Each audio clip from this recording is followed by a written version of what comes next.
After being on the run for days, Dattatreya Ramadas Gade, accused of raping a 26-year-old woman inside a bus at Pune's Swargate bus station, was arrested in Shirur Tehsil on Friday. Now, Pune Crime Branch officers have tracked Gade to a village in Shirur Tehsil and took him into custody around midnight. 13 police teams were deployed across multiple locations using drones and sniffer dogs to comb sugarcane fields in search of him. A reward of 1 lakh rupees had been announced for information leading to his capture. The 37-year-old history sheeter allegedly lured the woman to a parked Shiv Shahi bus in a dark corner of the stand before sexually assaulting her early on Tuesday morning. Now, the victim had been waiting for her bus when Gade approached her, engaged her in a conversation and misled her by claiming that Satara-bound buses departed from another location. Offering to guide her, he led her to the parked bus. Then CCTV footages captured the woman walking away with the accused, and upon entering the dark bus, she grew suspicious, but Gade convinced her to board. Once inside, he forcibly assaulted her. After the very incident, the woman in fact contacted a friend and later lodged a complaint at the Swargate police station. Gade has a criminal record with at least 6 cases of theft, robbery and chain snatching registered against him in Pune and Ahilyanagar districts. Now, he had been on bail, out on bail that is, since 2019 in connection with one of these offences that have been listed out. The accused will in fact be produced in Shivaji Nagar court today, as we learn. With that, let me cut across to our colleague Jaiprakash Singh, who's joining us live on this very bulletin. Jaiprakash, very good morning to you. सबसे पहले investigation के बारे में और क्या जानकारी मिल रही है? अभी तक हमें पता चला है कि दत्तात्रेय गाड़े को हिरासत में लिया गया है, पर उसके बाद क्या क्या क्वेश्चनिंग सेशंस हुई हैं उनके साथ, क्या डिटेल्स बाहर आया है और इनके खिलाफ क्या सेक्शंस लगाया गया है चार्जशीट में, ये भी हमें बताएं प्लीज़।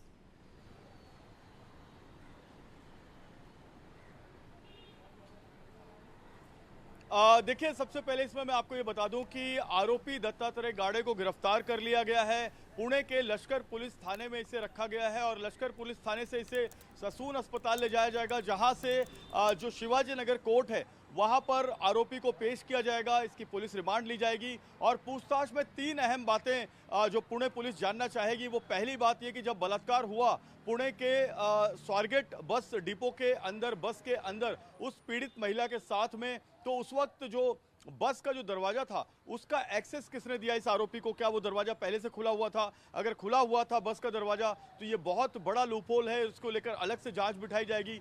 जो सुरक्षाकर्मी वहां पर जो स्टेट ट्रांसपोर्ट डिपार्टमेंट ने डिप्लॉय किए थे, उन सुरक्षा कर्मियों के साथ में क्या कॉम्प्रोमाइज़ किया था इस आरोपी ने? क्या उनको शराब की या कोई और लालच देकर उनको ये कन्विंस कर लिया था कि वो इसी बस डिपो में घूमेगा, बस के अंदर सोएगा, बस के अंदर बैठेगा? तो ये जो रैकी कर रहा था वो किस चीज़ की रैकी कर रहा था? क्योंकि ये स्वारगेट बस डिपो पहला बस डिपो नहीं था, Ahilyanagar bus depot, Shivaji Nagar bus depot और शिरूर बस डिपो में भी इस आरोपी ने इसी तरह की रैकी की थी। तो आरोपी का टारगेट क्या था? ये एक हैबिचुअल क्रिमिनल है, पहले से इसके ऊपर बहुत सारे मामले हैं, इसके ऊपर लूट का मामला है, धमकाने का मामला है, चोरी का मामला है। तो ऐसे में ये हैबिचुअल क्रिमिनल को जो जमानत पर छूट कर आया है उसे इस बस डिपो के अंदर एक्सेस कैसे मिला? दूसरी बात, आरोपी को जिस शिरूर के गन्ने के खेत से पकड़ा गया, उस गन्ने के खेत के बगल का जो कैनल है, नहर है, वहां पर कुछ बिछाने के कपड़े मिले हैं। तो ये बिछाने के कपड़े और ओढ़ने का चद्दर आरोपी को किसने प्रोवाइड किया? क्या गांव का कोई आदमी आरोपी से या अगल बगल कोई आरोपी से मिला हुआ था जिसको ये जानकारी थी कि आरोपी क्राइम कर भागा हुआ है और उसको उसने शेल्टर दिया? तीसरी अहम बात यह है कि आरोपी ने इसके पहले भी 2 महिलाओं के साथ में इसी तरह से उनको कन्विंस करने की कोशिश की थी। ये महिलाओं को अपनी बहन बताता था, ताई बोलकर उन्हें संबोधित करता था और सिस्टर बताकर उनका भरोसा जीतता था और भरोसा जीतने के बाद उनके साथ में गलत काम करने की कोशिश करता था। 2 बार इसका अटेम्प्ट फेल हुआ, ये तीसरा अटेम्प्ट था, जिसके बाद ये आरोपी भागा और शिरूर के गन्ने के खेतों में 70 घंटे से ज्यादा का एक मैराथन ऑपरेशन चला और इस सर्च ऑपरेशन में आरोपी को गिरफ्तार किया गया है। बड़ी बात यह है कि आरोपी हैबिचुअल क्रिमिनल है और एक पॉलिटिकल पार्टी से भी जुड़ा रहा है, लेकिन पॉलिटिकल पार्टी ने इसकी गतिविधियों को देखते हुए इसे अपनी पार्टी से निकाल दिया था। तो आरोपी के साथ में क्या कोई और बाहरी शख्स शामिल है रेप के इस पूरे कांड में? इसकी जांच करने में पुणे पुलिस जुटी हुई है। जी बिल्कुल जयप्रकाश, और जैसे आप हमें बता रहे हैं, हमें पहले भी ये खबर मिली थी कि ये जो अक्यूज्ड है, ये इस पर्टिकुलर बस डिपो को एक क्रिमिनल एक्टिविटीज़ के अड्डा के जैसे, डेन जैसे इसको इस्तेमाल कर रहा था, इस पर्टिकुलर बस डिपो को। तो इसके जो ऑपरेशंस थे, जैसे आप बता रहे थे कि कैसे इन्होंने ऐसी क्रिमिनल एक्टिविटीज़ के बारे में खबरें यहाँ से पहले भी आ चुकी है, तो कैसे ही ऑपरेट कर रहे थे इस बस डिपो से? उनकी कोई कनेक्शंस थी, उनकी किसी के साथ ऐसी बातचीत ऐसी होती थी जिसके वजह से जिसने फैसिलिटेट किया उनको इस बस डिपो को इस तरीके से इस्तेमाल करने के लिए?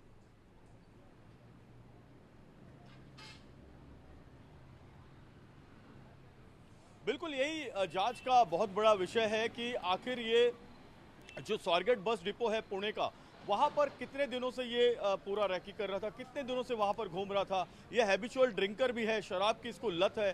तो वहाँ पर जो शराब की बोतलें कई बसों के अंदर मिली हैं, क्या उसमें इसका कोई रोल था? और भी इसके साथ क्या कोई क्रिमिनल्स थे जो वहाँ उस स्वारगेट बस डिपो में इसके जोड़ीदार थे, इसके साथी थे?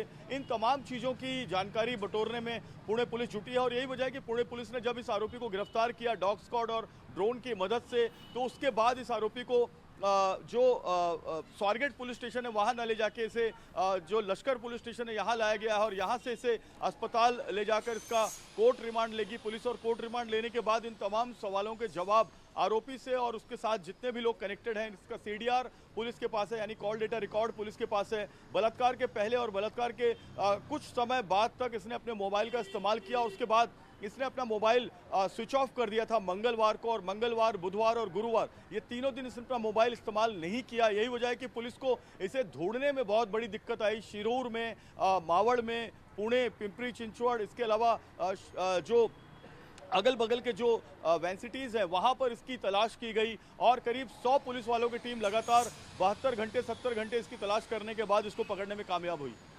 जी जयप्रकाश, क्या हमें अभी कोई जानकारी है कि कोई डिटेल्स ऐसे कंफर्म्ड है कि जो भारतीय न्याय संहिता है उसकी कौन सी सेक्शंस इस पे लागू हुई हैं, किस सेक्शंस के अंडर इनको अरेस्ट किया गया है, क्या क्या चार्जेस है?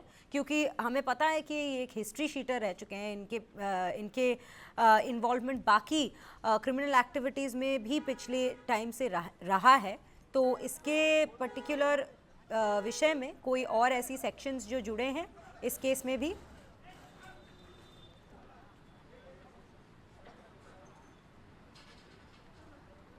बिल्कुल, देखिए इस पूरे केस में 2 मामला तो इसके ऊपर लगा हुआ है। पहला मामला है कि महिला को उसकी इजाज़त के बिना अगवा करना, उसको मिसगाइड करना और उसके बाद उसके साथ में बलात्कार करना। ये 3 मामले बने हैं।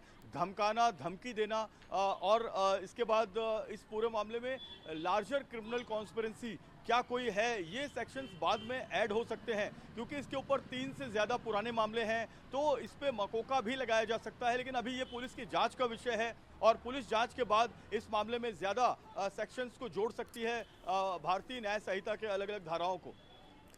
जी, और अगर हम आज की बात करें और इन्वेस्टिगेशन की बात करें तो हमें पता है कि अक्यूज्ड को आज शिवाजी नगर कोर्ट में पेश किया जाएगा। इसके अलावा कोई और डिटेल्स हैं इन्वेस्टिगेशन को लेके कि आज पुलिस और कोई क्वेश्चनिंग सेशंस होंगी या कुछ भी इस तरीके का इन्फॉर्मेशन है कि इन्वेस्टिगेशन किस दिशा में जाएगी इसके बाद?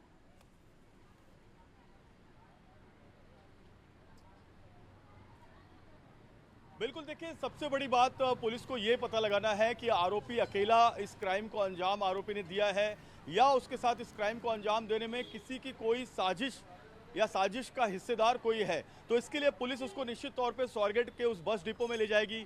क्राइम सीन पूरा रिक्रिएट किया जाएगा। हो सकता है आज दिन में किया जाए या शाम ढलने के बाद रात में किया जाए, क्योंकि घटना ये रात की है। सुबह करीब 5:30 बजे के आसपास ये क्राइम सीन जो है वो हुआ था। तो क्राइम सीन को रिक्रिएट किया जाएगा, रिक्रिएशन किया जाएगा। ये एक बात तो पुलिस कंफर्म करेगी कि उस रिक्रिएशन में और रिक्रिएशन के समय उस समय जितने लोग वहाँ पर थे वो सारे लोग वहाँ पर रहे, जो सिक्योरिटी गार्ड वहाँ पर थे और जो बाकी लोग थे।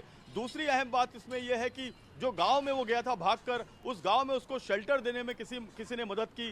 गांव वाला या गांव के अगल बगल वाले दूसरे गांव वाले या उसके कोई परिचित, वहां भी उसको ले जाया जाएगा, वहां भी क्राइम सीन रिक्रिएट किया जाएगा कि पहले किस गन्ने के खेत में रुका, फिर कहां पर छुपा। वो लगातार अपने लोकेशन चेंज कर रहा था। रात को यानी 7 बजे के बाद वो अपनी लोकेशन बदल देता था, कभी एक गन्ने के खेत में, कभी दूसरे गन्ने के खेत में, कभी कैनल में। तो जंगल भी वहां पर है तो जंगल में भी चले जाता था। तो ये उसको कोई इंस्ट्रक्शन दे रहा था, कोई बाहरी शख्स उसको मदद कर रहा था। ये 2 क्राइम सीन रिक्रिएशन जो पुणे पुलिस है वो करेगी। साथ ही साथ पुणे पुलिस इसमें टेक्निकल सर्विलांस के जरिए भी ये पता लगाएगी कि आरोपी ने कितने लोगों से बलात्कार के बाद बात की थी और इस पूरे मामले में क्या और कोई शख्स जुड़ा है। ये बहुत बड़ा मुद्दा है कि अगर यह आरोपी हैबिचुअल क्रिमिनल है, इसने पहले भी लूट की वारदातों का अंजाम दिया। मैं आपको एक वाकया बताता हूँ इस आरोपी का।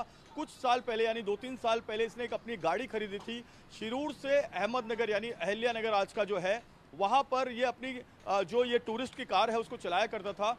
बुजुर्ग महिलाएं खास करके इसके निशाने पर रहती थी। बुजुर्ग महिलाओं को ये बोलता था कि वो कुछ खाने का डब्बा लेने जा रहा है और बीच रास्ते में गाड़ी को टर्न कर देता था। सुनसान जगह पे जाके इन महिलाओं के ज्वेलरीज, उनके घड़ी, उनके कैश, वो सब ये जो है छीन लेता था। ऐसे कई लोगों के साथ इसने किया। इसमें कुछ केसेस भी दर्ज किए हैं कुछ महिलाओं और कुछ बुजुर्ग सीनियर सिटीजन्स ने। तो आरोपी को बहुत जल्द पैसा कमाना था, उसे बहुत बड़ा आदमी बनना था, लेकिन मेहनत नहीं करना चाहता, शराब के नशे में डूब चुका था और यही वजह है कि एक अपराध के बाद दूसरा अपराध वो करते जा रहा था।